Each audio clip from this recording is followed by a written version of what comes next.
ഇപ്പോഴത്തെ പിള്ളേർ കൊള്ളാട്ടാ, ഒരേ വൈബാണ്, പൊളി വൈബ്.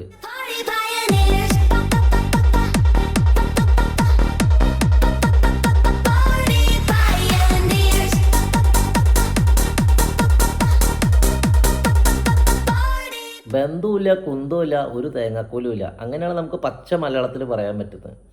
ഭയങ്കര അവസ്ഥ കൂടെ കേട്ടോ കേരളം പോകുന്നത്.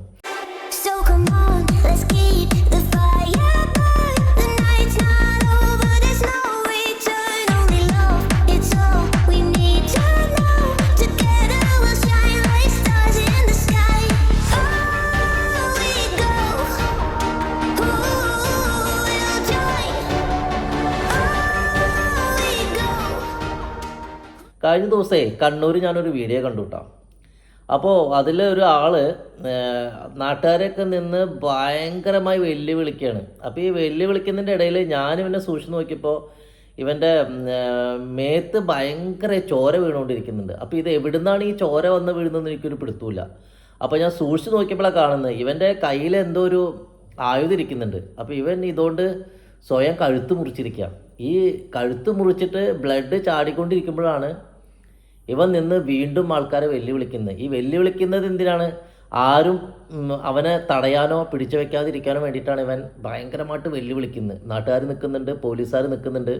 പോലീസുകാർക്കൊന്നും അടുക്കാൻ പറ്റുന്നില്ല. പിന്നെ ഒരുവിധം പോലീസുകാർ പേടിപ്പിച്ച് ലാത്തിക്ക വീശി അടുത്തേക്ക് വന്ന് ഇവനെ പിടിക്കാൻ ചെല്ലുമ്പോഴത്തേനും ഇവൻ വീണ്ടും ഈ ആയുധം വെച്ച് കഴുത്തിൽ വീണ്ടും വരയ്ക്കുകയാണ്. വരച്ച് വീണ്ടും ബ്ലഡ് ചാടുന്നു. പിന്നെ എല്ലാവരും കൂടി എങ്ങനെയൊക്കെ പിടിച്ച് ഇവനെ കൊണ്ടുപോകുന്നുണ്ട്. ഇവൻ രക്ഷപ്പെട്ടോ മരിച്ചോ എന്നൊന്നും നമുക്കറിയില്ല. ഇതാണ് ഇപ്പോഴത്തെ കേരളത്തിലെ അവസ്ഥ.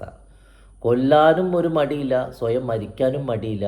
മേത്ത് എവിടെ വേണമെങ്കിൽ ഏത് ആയുധം വെച്ച് സ്വയം കീറാനോ കുത്താനോ ഒന്നിനും മടിയില്ല. പിന്നെ ആരാണ് മുന്നിൽ നിൽക്കുന്നതെന്ന് അവന് തന്നെ മനസ്സിലാവാത്ത അവസ്ഥയാണ്. അത് കൂട്ടുകാരനാവാം, ചിലപ്പോൾ സ്വന്തം പെങ്ങളാവും, അപ്പനാവും, അമ്മയാവും, ആരാന്നൊന്നും അവന് മനസ്സിലാവുന്നുണ്ട്. അവൻ്റെ കണ്ണൊക്കെ നോക്കിക്കഴിഞ്ഞാൽ ഞാൻ അവനെന്ന് ഉദ്ദേശിച്ചത് ഇപ്പോഴത്തെ ഒരു തലമുറ കേട്ടോ. ഇപ്പോഴത്തെ തലമുറയിൽ തലമുറ എന്ന് പറയാം. പിന്നെ ഞാൻ പറയുന്നത് പ്രത്യേക ഒരു പ്രായപരിധിയൊന്നുമില്ല. അപ്പോൾ അവൻ്റെ കണ്ണിൽ എന്താ കാണുന്നതെന്ന് നമുക്കൊന്നും മനസ്സിലാവില്ല. അങ്ങനത്തെ ഒരു അവസ്ഥയിലാണ് പോകുന്നത്. കഴിഞ്ഞ ദിവസം വേറൊരു സംഭവം ഉണ്ടായിട്ടുണ്ട്. 12 വയസ്സുള്ളൊരു പയ്യൻ 10 വയസ്സുള്ള സ്വന്തം പെങ്ങൾക്ക് MDMA എത്ര കൊടുത്തിരിക്കുന്നത് ഒന്ന് ആലോചിച്ച് നോക്കി നോക്ക്. 12 വയസ്സുള്ള ഒരു പയ്യനാണ് 10 വയസ്സുള്ള പെങ്ങൾക്ക് MDMA കൊടുക്കുന്നത്. കൊച്ചിയിൽ 10 വയസ്സുള്ള സഹോദരിക്ക് MDMA നൽകിയത് 12 വയസ്സുള്ള സഹോദരനാണ്. ലഹരിക്ക് അടിമയായിരുന്ന 12 വയസ്സുകാരൻ രാത്രിയിൽ വീട്ടുകാർ ഉറങ്ങുമ്പോഴാണ് ലഹരി ഉപയോഗത്തിനായി പുറത്തുപോയിരുന്നത്. വീട്ടിൽ നിന്നും 3 ലക്ഷം രൂപ ഈ കുട്ടി മോഷ്ടിച്ചതായും കണ്ടെത്തിയിട്ടുണ്ട്. അപ്പോൾ ഇവൻ്റെ കയ്യിൽ ഈ സാധനം എങ്ങനെ എത്തപ്പെട്ടു എന്ന് നമ്മളെപ്പോഴും ചിന്തിച്ചിട്ടുണ്ടോ? നമുക്കൊരു പിടുത്തം കിട്ടില്ല. കാരണം ഇപ്പോഴത്തെ ഈ ഡ്രഗ് മാഫിയൊക്കെ സിന്തറ്റിക് ഡ്രഗ്സൊക്കെ അത്രയും മാർക്കറ്റിൽ അവർ വളരെ പ്ലാനിങ്ങിലാണ് ഇറക്കിയിരിക്കുന്നത്. ഇന്ന പ്രായക്കാരൊന്നൊന്നുമില്ല.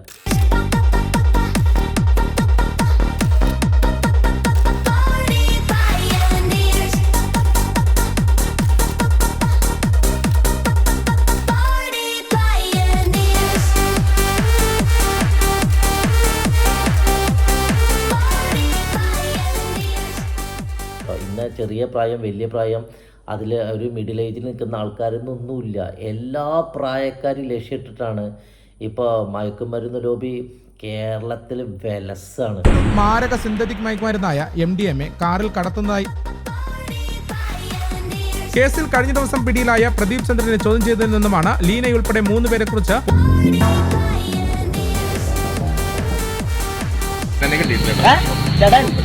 ഞാനൊരു വീഡിയോ മാറ്റിച്ചാ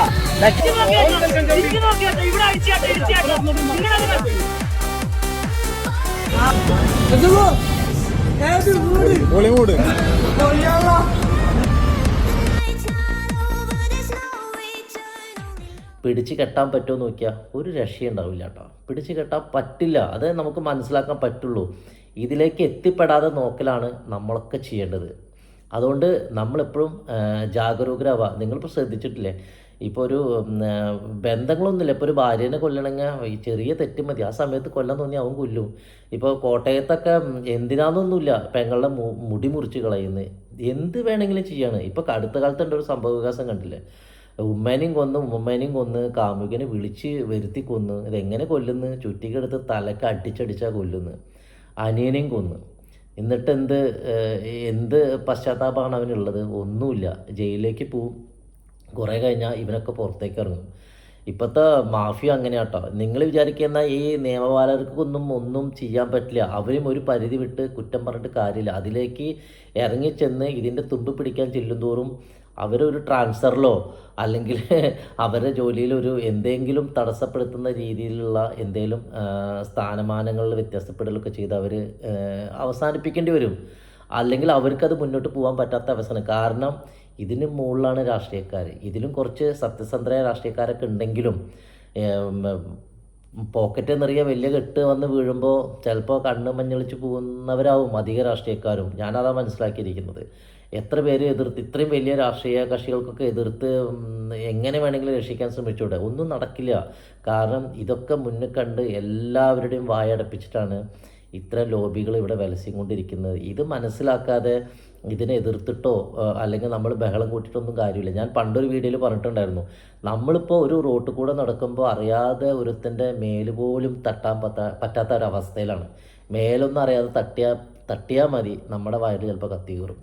അത്ര റീസൺ വേണ്ടു എന്നാണ് പറഞ്ഞത്. ചെറിയൊരു റീസൺ മതി നമ്മുടെ ജീവൻ പോകാൻ. അതുകൊണ്ട് നമ്മുടെ ഇപ്പോൾ കാര്യങ്ങൾ നോക്കി നമ്മൾ മുന്നോട്ട് പോവുക, അതേപോലെ തിരിച്ച് വരിക. ആരുമായിട്ടും വലിയൊരു കൂട്ടുകെട്ടോ കമ്പനിയൊന്നും ഇപ്പോൾ ഗുണം ചെയ്യുന്നതല്ല. ഒരു 50 പേരുണ്ടെങ്കിൽ അതിൽ 30 പേരും ഇപ്പോൾ ഈ സിന്തറ്റിക് ഡ്രഗ്സിനൊക്കെ അടിമകളായിക്കൊണ്ടിരിക്കുകയാണ്. ഒരു രക്ഷയില്ലാത്ത അവസ്ഥയിലാണ് പോകുന്നത്. അതുകൊണ്ട് നമ്മുടെ വീട്ടിലുള്ളവരും നമ്മുടെ വേണ്ടപ്പെട്ടവരെയും നമുക്ക് സംരക്ഷിക്കാനും അവരതിലേക്ക് എത്തിപ്പെടാതെ നോക്കാനേ നമുക്കിനി പറ്റും. എത്തിപ്പെട്ട് കഴിഞ്ഞാൽ